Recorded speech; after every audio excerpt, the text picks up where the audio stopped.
ว่านี่แม่บิ่งเพิ่นให้330,000เนาะเพราะว่าเฮาแบ่งกันว่านนี่ก็โดยก็ได้เล็กก็ประมาณ2โตโดย2เซนพี่น้องเอ้ยตื่มกันเนาะตื่มกันยับขึ้นพี่น้องเอ้ยเสาน้ำเงินเพิ่นให้ก็บ่ได้ไปทางใดพี่น้องเอ้ยมีแต่โฮมใส่หมุใส่ตัวนี้แหละพี่น้องเสาเดี๋ยวพี่น้อง3 เสาพอดีสิมาต่อทางหลังนี่พี่น้องเอ้ยทางหลังครับอันนี้หันซื้อมาไว้คือว่าโดยชื่อมาไว้ก็ดีหั่นแหละ ทำใดพี่น้องเอ้ยซื้อมา ชื่อมาไว้ก่อนพอได้เห็นพอได้มีแฮงเฮ็ดสู่เวียกเอาเห็นเขาก็มีแห้งเลยมีกำลังใจเนาะแม่นหั่นเลยให้มันแล้วเด้อทางนี้สิแล้วเลยได้จ้องห้องนะเท้า4 ต้นทำแล้วเด้อโดยกับสบายดีและสวัสดีเด้อพ่อแม่พี่น้องเบิดสุขสุขคนมาพบมาพ่อกับสาวเล็มน้อยอีกเส้นเก่าเส้นเคยกันอยู่ที่เก่าที่เดิมนี่แหละพี่น้องมาทางเฮือนบ่าวพามีเมื่อเช้านี่ก็ไปกวาดอันนั้นเฮือนซอยเมทัลค่ำเนาะแต่ก็ไปถ่ายให้เบิ่งทางเฮือนเมทัลค่ำเพื่อนว่าวันเพิ่นเฮ็ดเวียกเพิ่นแล้วแต่ก็เลยมาเฮ็ดเวียกซอยน้องชายบัดนี้พี่น้องเอ้ยทางบ่าวพามีพากันมา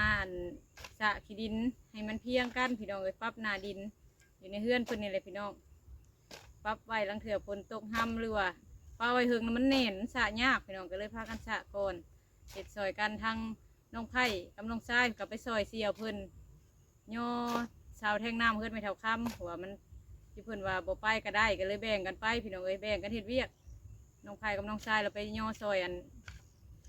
บ่วันนี่แต่ผู้ชายเพิ่นเลยย่อพี่น้องมันนักเสาเนาะพี่น้องบ่วันแล้วก็ช่างเปลี่ยนบ่เก่งเพิ่นย่อนำกันเนาะไปซอยกันทางนั้นแต่เล็กน้อยกับซาดินทางนี้ก็บอกว่ามีน้องๆมันก็ซาดินอยู่นี่แหละกี่นี่แต่ว่าหมดตอนย่อเสาที่เพิ่นก็ไปซอยกันอยู่พุ่นก่อนพี่น้องเลยนี่แต่ไปเบิ่งไปส้มนำกันเลยเด้อพี่น้องเด้อ ก่อนไปกับขอบคุญหลายๆเด้อพี่น้องเด้อที่มาให้กำลังใจสาวเล็กน้อยเด้อพี่น้องขอให้พ่อแม่พี่น้องอยู่ดีมีเฮงรวยเด้อพี่น้องเด้อไปพี่น้องไปเบิ่งกันเลยบาดนี้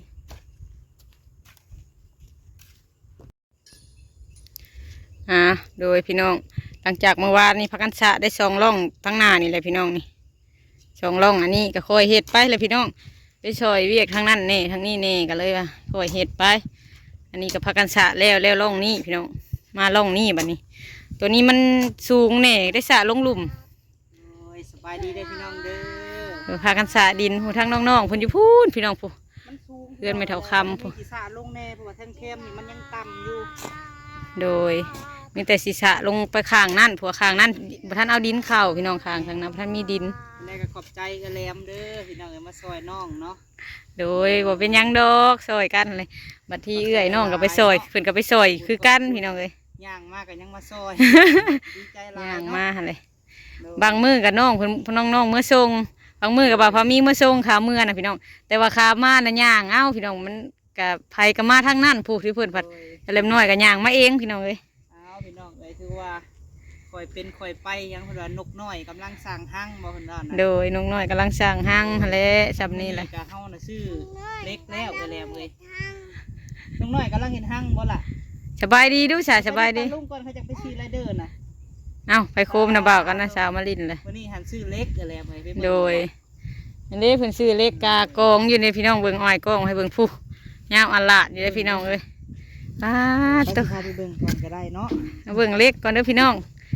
งามอะไรได้พี่น้องอันบักใหญ่เส้นบักใหญ่ทางนี้น้ำพายแต่มันใกล้พี่น้องเลยโดยแบ่งกันเฮ็ดเวียกพี่น้องเลยช่วยกัน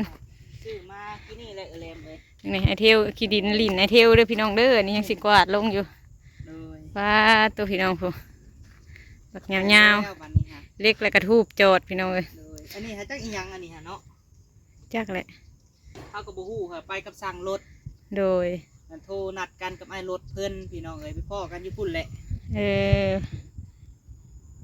ไปกับสั่งรถใครอยู่นอกเพิ่นเป็นสร้างเพิ่นฮู้เลือกอยู่พี่น้องเลยเพราะว่าไปน้ำไม้เพิ่นกันเลือกน้ำกันเพิ่นว่าเอาแบบซี่เพิ่นว่าทีนะโดยมีแต่เฮามาแล้วก็หาเนี่ยพวกไว้บัดนี้แก่นหมอกแก่นฝนถือกับน้องสาวเพิ่นว่าแบตอีหยังเบิดค่ะเพิ่นบ่ได้ออกมากับว่าสิมานอนพี่น้องโดยเปลี่ยนกันเนาะอันนี้ก็โอ้ยเกือบเป็นทิศปลายเลยพี่น้องเพิ่นมานอนกันเลยเริ่มเห็นหัวเนาะโดยจังไดก็เพิ่นก็คิดว่าบ่าวพมีมานอนผู้เดียวบัดบ่มีหมู่โดยก็เลยมานอนอันเพิ่นก็ลาตีมานอนพี่น้องกับน้องสาว นอนผู้เดียวกับลังเถื่อนอนพันนอนเลยนอนลายบ่มีปลุ๊กเลยพี่น้องเอาอลีเลยพี่น้อง ก็เลยว่า นอนผู้เดียว ซื้อมาไแลไม่เฮาก็ได้จะคิดถึกหรือคิดผิดว่าซื้อมาไว้ยังบ่มีไฟก็ซื้อมา ซื้อมาไว้แล้วแหละจังหน่อยเงิน เพราะว่า มันอยู่น้ำเฮาบ่หึงได้บ่มีไผเป็นเจ้าของ พี่น้องเอ้ยบ่พอมีก็ ซื้อไว้แล้วก็ดี ได้เล็กพอดีอัน10,160,000โดย10,160,000 คอยเป็นคอยไปเนอะแหลมเนาะ โดย เรียกว่าเฮาก็ซ้ำนกน้อยกำลังเฮ็ดหั่งพี่น้องเอ้ย โดย ค ค อ อย ยอด เฮ็ด คอ ไป ยออมพี่น้องเอ้ย เพราะว่าจังได้เฮาก็ฮู้แล้วว่ามันมีหยังเฮาก็ซื้อไว้ทีละน้อย แม่นหั่นแหละซื้อไว้มันก็บ่เสียหายเฮาซื้อมาไว้นะ โดย เงินเพราะว่าเงินบ่มีไผเป็นเจ้าของมันอยากไปอยู่ไสมันก็ไป ก็เลยว่าซื้อมาไว้เป็นแล้วนี่ก็เป็นของเฮาแล้วได้บัดนี้ เมื่อวานนี่แม่บิ่งเพิ่นให้300,003เนาะเพราะว่าเฮาแบ่งกันวานนี่ก็ โดย ก็ได้เล็กก็ประมาณ2โต โดย 2เส้นพี่น้องเอ้ย ตื่มกันเนาะ แม่ ตื่มกันยับขึ้นพี่น้องเอ้ย ช่วงนี้เฮากับซำบ่มีภาระเนาะก็ โด อย ดทนพี่น้องเอ้ยช่วงนี้ก็ได้ แม่นหั่นแหละ อดท อน ดทน พอหยังพออนาคตเนาะ แม่นหั่นแหละ ถ้าว่าเฮาซื้อกินพี่น้องเอ้ยในอยู่แนวกินเงินที่ผู้ใหญ่เพิ่นให้ก็อิ่มท้องเฉพาะมื้อหนึง แม่นหั่นแหละมื้อหน้าก็อยากอีก พี่น้องเอ้ย แต่ว่าพอมีว่าอันสำหรับเรื่องกินนี่ก็เอาไว้ทีหลังเนาะ โดย มีหงก็กินไปซะก่อน กินไปซะก่อน แม่น ซ้ำซาอันนี้นี่แหละเอาตัวมันอันนี้นี่แหละแนวเฮาสิอยู่สิเช่าในอนาคต ปกติเป็นเงินบาทนะ15,000 15,000โดย เงินกีบก็10ล้าน1แสน โดย 60,000 ได้ ตัว แล้วเอ้ยแหลมเอ้ยวันนี้ แต่เล็มน้อยก็ดีใจน้ำเพิ่นคือกันดีใจน้ำน้องชายพี่น้องเอ้ย จังใดก็ได้ นี่แต่มาซอยกันแนวนี้แหละพี่น้องซอยกันไปเฮ็ดเวียกเฮ็ดงานนํกันนี่แหละ ทั้งพ่อกับแม่เพิ่นฝากมามื้อนั้นนะเพิ่นว่าให้เอาดินเขา โดย ดินหันได้ครบแล้วพอมีก็ซื้อเล็กพี่น้องเอ้ย โดย เล็ก10นี่10เซน เด้เพิ่นซื้อมาไว้เลยพี่น้อง ก็4เซนก็ซื้อสำเฮามีแหละเอ้ยแหลม โดย โดย คอยซื้อเธอเล็กเธอน้อยไปหั่นเลย ซื้อเสาน้ำ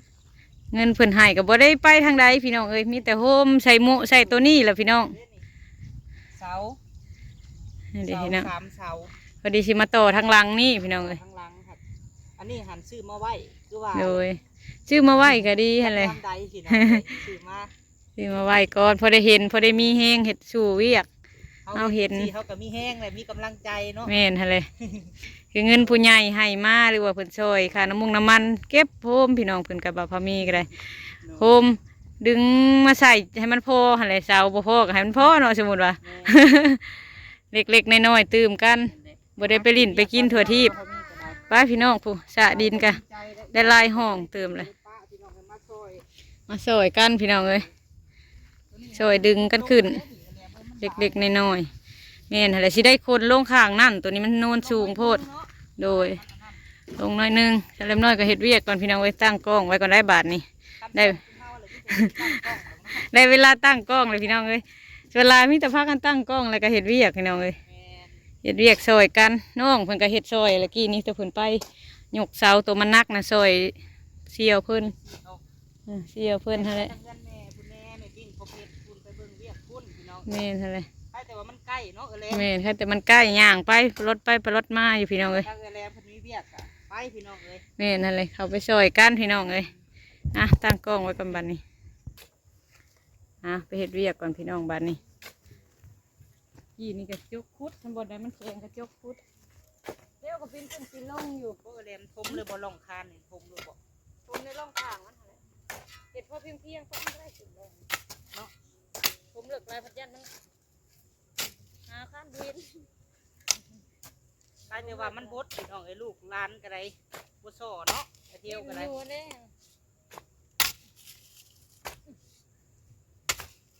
เมื่อเขาสิมาส่งจะดอกเออแลมเลยว่าถามเลยเพิ่นอยู่ว่ามื้อใดเพิ่นสิพุดเสาหัวเพิ่นก็ไปช่วยกันพี่น้องเลย คือว่าอยากเห็ดช่วยกันให้มันแล้วทางนี้แหละว่ะจังไฟว่ะ จ้างกันเนาะเพิ่นโอ้หลายเติบนะ นี่หนังจ้างกับเพลง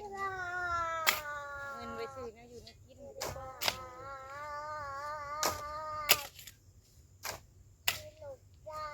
อ้าวเอาไปโคมมาลิ่นเลย ว่าถึงบ่มีแนวใต้แล้วก็แรงนี่ ถ้าจะมันบ่เจ็บบ่ได้กง ว่าน้องสาวเขาน้องเคยบ่เป็นยกเสาแท่งน้ำปุ๊บพี่น้องเลยโอ้ทางนั้นยกขึ้นเลยเนาะทางนั้นเนาะตั้งแล้ว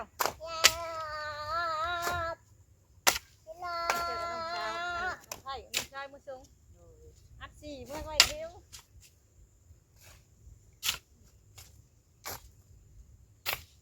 มันแข็งเลยพี่น้องเริ่มแข็งเลย แต่ว่ารถก็มีอยู่หักพอไอเที่ยวไปเวียกนะไปเวี โด ยก ยมาคำเนาะเลิกบอก มาเด้อพุ่น โอ้ เที่ยงคืนถูกขึ้นมาถือกะเด้อเนี่ย โดย เที่ยงกะไปเรื่อย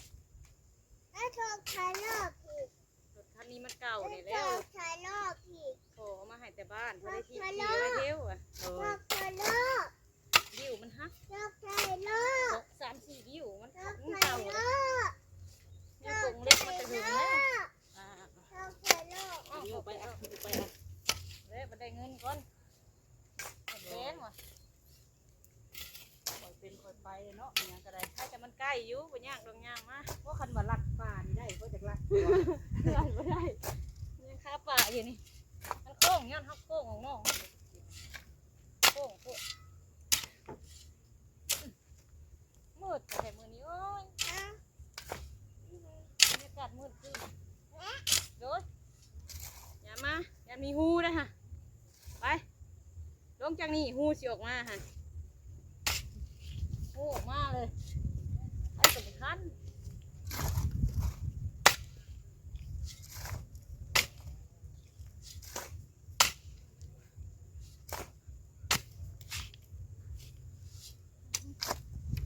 ล้มหลุมพี่น้องเลย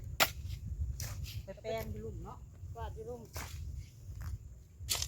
ตัวถาไฟตอนนี้ก็ได้ ว่าทิศนี้ จริง ทิศนี้ ทาทา อีก ดี แต่ท่านมีไฟไม่ได้คือกันเนาะ โดย มันก็ถาไฟ เอาลงไปได้ปะหนึ่งเอาหน่อยเนาะ มันก็กวาดอยู่แค่นี้แล้วนี่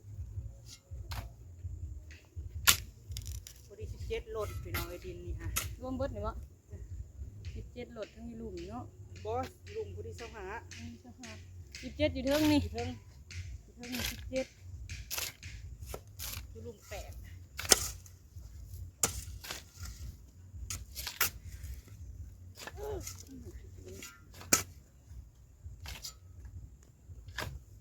พวกคันให้ก็เอาเข่าบ่มันเป็นลากของตัวเอง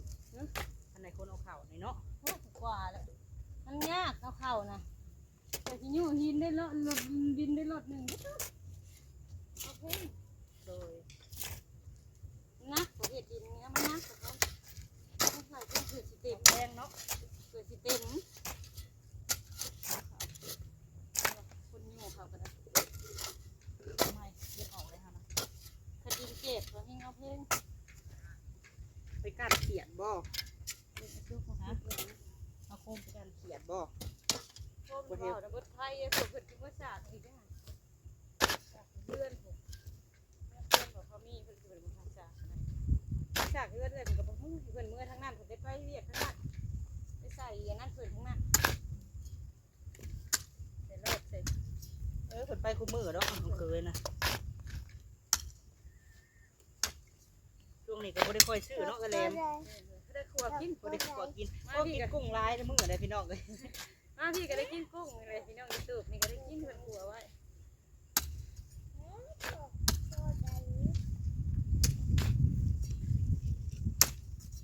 เปลี่ยนอยู่เนาะ แล้วมุมใหม่ก่อนนะคุณเอาเปลี่ยนมุมใหม่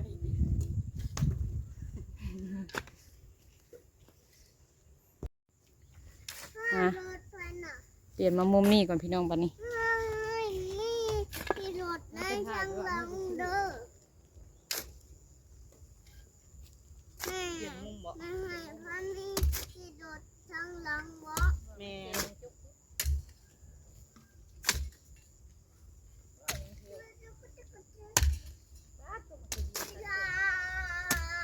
มีอันนั้นไม่ไปโคมนั่น ได้สามแล้วพี่น้องไอ้บ้านได้สามห้องแล้วเนาะสี่แล้วเนาะ เบิ่ง คือว่าได้นี่พูดลงอยู่บ่รู้ว่าพอแล้วจะเฮามาน้ำเนาะเฮาก็ทำ ใส่แถวนี้เลยมาใส่ชั้นนี้เพียงกันเลยได้มาตรวจการมาเพียงกับห้องนั่นห้องนี่เพียงกันแม่เห็นไหมมีขี่รถทางหลังเขามีเนี่ย คือว่านั้น ใช่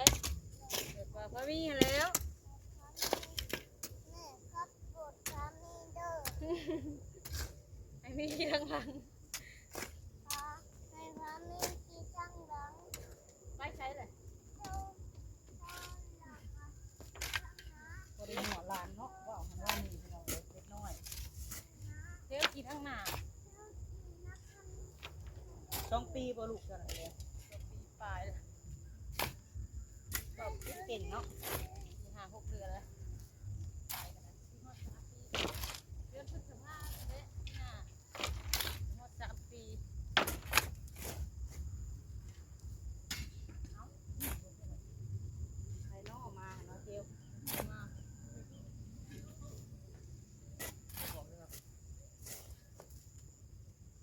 ไปค่ะ ประเทศ แม่นบ่เจ้าคู่บ่เท่เจ้าคู่จักลาวแม่ยังบ่ฮู้ซ้ำว่าเราเป็นบ่ที่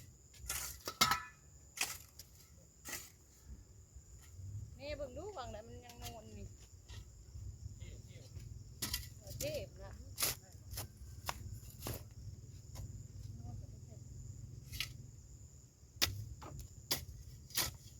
ยกกวาดเอาไปเที่ยง ม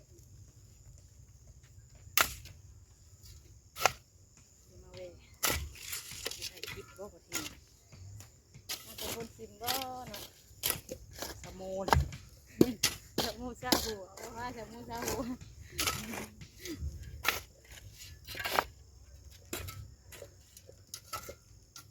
เอ้ยแบบนี้เรื่องอะไรอย่างนี้ได้ขนมได้หะได้ขนมไปจักหะ ไปใช้ก่อน เดี๋ยวเดี๋ยวอาทีมไว้อยู่นี่ยาบ้าคือไว้นี่แหละพอแล้วตัวนี้ก็ได้เปิดออกมาหน้ามันจะ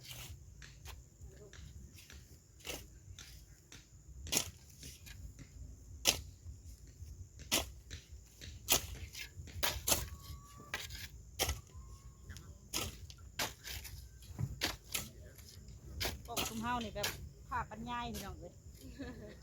อาเป็นไง พอภาพบรรยายให้ ไปที่ประเทศทางนี้ แล้วมันจะเอามาพี่ถ้าที่จะโอ้ยมีข่ายมีครัวบ่จ้ะวะ ลงกลุ่มนี้ก่อน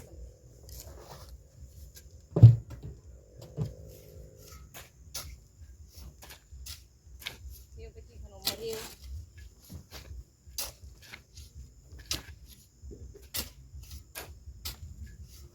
ตัวร่องนั่นใครในโบราณเป็นไอ้ตัว ได้ ร่องนั่น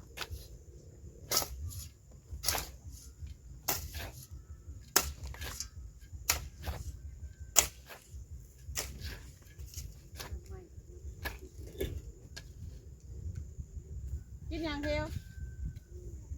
กินยังฮะ ดูได้เพิ่นนอนเอาไปนะ เนี่ยเพิ่นลืมเธออาเจียนแต่ว่าเธอไป ไม่ต้องเอิ้นละลุงบ่เสียฮะถ้าเอิ้นละลุง เที่ยวเจ๊เอิญลุงเที่ยวเอิญลุง เอาในอ้ายบ่ มันคือเขาเอิญลุงก็ได้เอิญน้ำลูกได้เดินข้าวเที่ยวเอิญลุงเดี๋ยวเป็นน้ำลุงเปลี่ยนแบบนี้แหละนี่เราเป็นคนง่ายนะ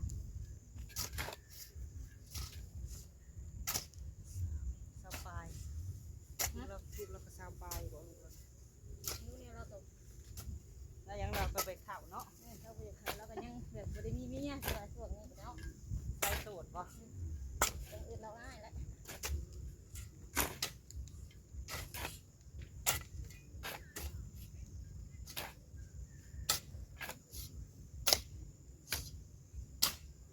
นะมันได้ได้หมดเลย สู้ ได้มันไม่ได้รีบได้พี่น้องเห็นกันแล้ว ๆบ่ได้เก็บบริจาคตาย เดี๋ยวเป็นว่าหมูขึ้นชุบ ไปกินปะ มาเลยเอาจะมายายได้ไหมขนมค่ะ ขนมเบียด เที่ยวแล้วกินขนมระบบปากโอ้คือว่าขนมมันตัวทอด อะไรอ่ะ น่าทานได้ ส่วน กินว่าได้ไหมเอาไปงาน แต่งหน้าสมูบ่มึงแต่ง เป็นที่ว่าอะไรว่าวางกันนะเป็นที่ว่าว่างกัน เอาส่วน ส ก่อน บายดีเด้อใส่ไม้เนี่ยปะ บ่ ว้าพ่อคอยอ่ะ แต่งหน้าสมูแต่งหน้าที่สาวผมมึงค่ะ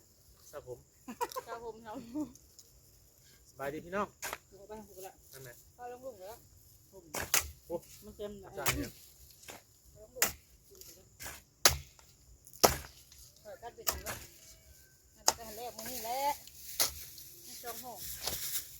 ทะเลบ่นะ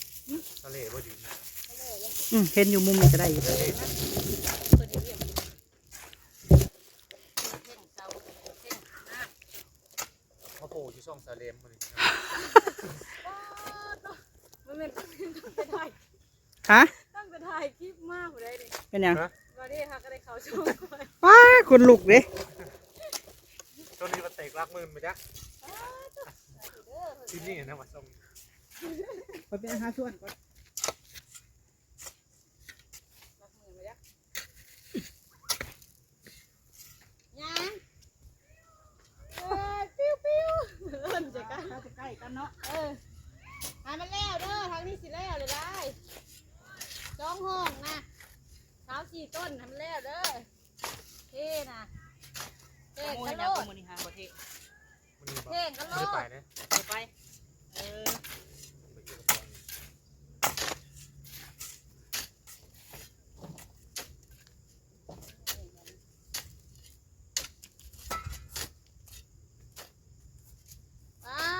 โต้หัวปากวัตีนี่ขนมเที่ยวนี่นั่น มีขนมผู้เดียว เอามาสดใจหมู่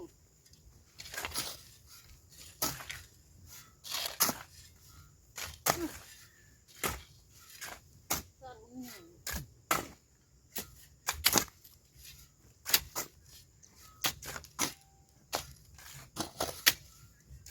ออกห้องเดียวนี่บ่ยังไงออกห้องเดียวนี่บ่ ตัวนั้นก็ออกครับสองห้องเนี่ย อันบ่มน้ำนะ มันหลายพูด เสร็จปุ๊บเดี๋ยวนั่งไปไปกินข้าวอีกเนาะ ใครอยู่ดินสบายเนาะ เพราะเขาเคยแบบคันฝนตกในยากเลยเนาะ กำลังจะเกลี่ยได้นี่นะตั้งแต่นี่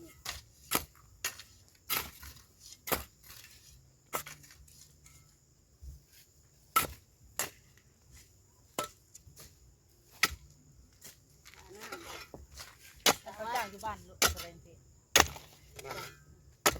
มัน2 เซน ถูกแสงไปเลยมือห้องหนึ่งนี่นะคือแบบเป็นรถบ่ จ้างอันเอาข่าวนะจังละ ข้าวน้ำเพื่อนส่วนเปิดที่ได้ห้องหนึ่ง จ้างพวกไปนะเขาจ้างคนนั่งกับเขากระเฮ็ดจ้างหา60,000ของหนึ่งอะนะ เออ อันนี้ลายโฟมนี่สิบลายโฟม หลายตัวขึ้นเนาะ เพราะว่าชุ่มมันนั่นเขาก็บอกเพ่ง ชุ่มกี่มากนะเขาก็ผ้าเนาะมันชุ่มมันนี่ธรรมดาเขาเพ่งเลย โอ้เห็ดเกิดขึ้นเลยค่ะ ก็คือ ความหมายคือสะได้สะได้บ่แม่นอันนี้ โบ นะ ไม่น้องเข่าอ่ะ แม่นสะ ก็ขันว่าเอาเข่าเนี่ยพวกแห้งได้คุณเอาธรรมดาก็ได้ เอาเผื่อสิเต็มนี่นะเจ้าสิว่าจักโลคันโลโลกทาง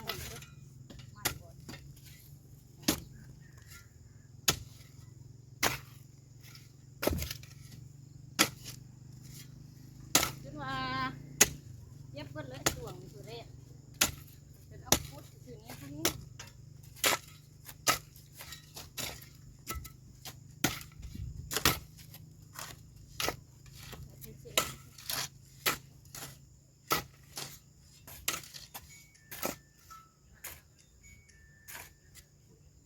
แซ่บบ่เทวแซ่บ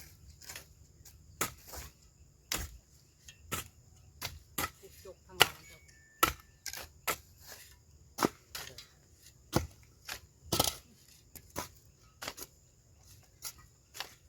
ภาพบรรยายพี่น้องเอ้ย